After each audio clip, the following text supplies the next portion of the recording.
Olá, curiosos verdes, tudo bem com vocês? Voltei para mais uma edição do Curiosidades Verdes em Vídeo e dessa vez complementando o que a gente teve na última conversa. Basicamente, vou trazer hoje para vocês os conceitos de sustentabilidade empresarial. Então, como entender como a empresa está seguindo os conceitos de sustentabilidade? Quais são os principais relatórios de sustentabilidade? Como entender esses relatórios? Então, vamos lá. A sustentabilidade empresarial, ela começou a ser mais discutida pós-revolução industrial, conforme a gente discutiu no último vídeo. Então as empresas começaram a ser cada vez mais cobradas de mostrarem o que elas estavam fazendo para contribuir para o desenvolvimento sustentável. Dentro de tudo isso surgiu o conceito do ESG, que é o Environmental, Social and Governance. Então as empresas precisavam mostrar as ações que elas estavam tomando, tanto para a sua governança, quanto para o meio ambiente, quanto para a sociedade, para se tornarem empresas mais sustentáveis. Então quais as ações que as empresas estavam tomando para manter esses três pilares intactos? Então a governança, a sociedade e o meio ambiente. Então, quais eram as principais ações? Pensando nisso, em 1997 surgiu a padronização GRI, que é o Global Reporting Initiative. Basicamente, essa padronização trouxe como as empresas deveriam apresentar e padronizar a sua apresentação para a sociedade dos seus resultados de sustentabilidade. Então, basicamente, o GRI é baseado em 4 módulos que descrevem como as empresas devem apresentar para a sociedade os seus resultados de sustentabilidade. Ele é extremamente importante porque facilita essa comunicação entre sociedade e empresa e mantém tudo de forma padronizada. Recentemente, nós conhecemos também a certificação B. É uma certificação não obrigatória, mas que também demonstra que as empresas estão seguindo as questões de sustentabilidade.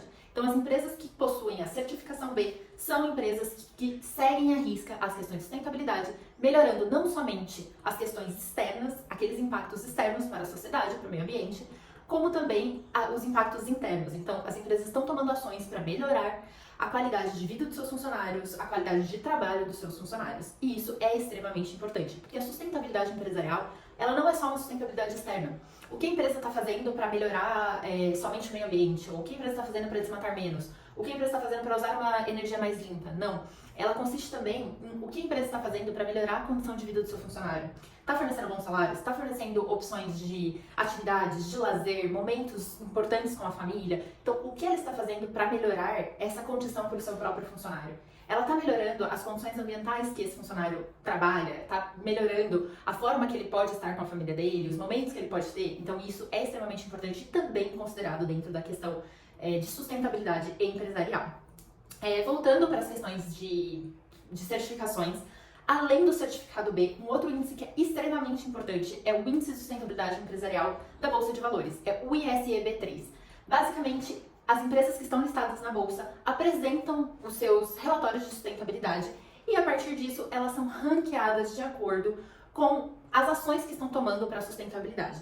E esse índice é extremamente importante para tomadas de decisões estratégicas, investimentos também, né? Visto que as empresas melhor ranqueadas já possuem excelentes ações nos quesitos de sustentabilidade e estão aptas a melhorar, obviamente, né? Sempre desenvolver mais esse quesito de sustentabilidade, mas já possuem um importantíssimo nível de sustentabilidade dentro da sua corporação.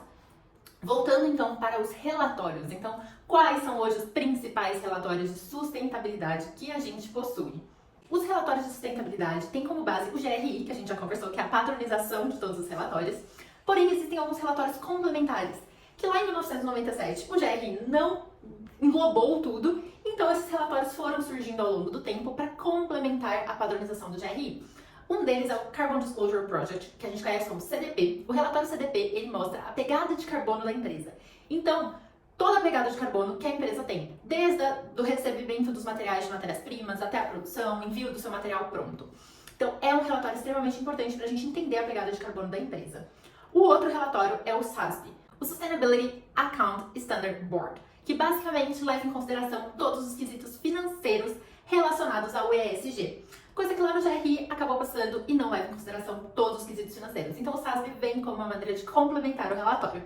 Existe também o TCFD, que eu vou dar uma coladinha porque eu não lembro de cabeça.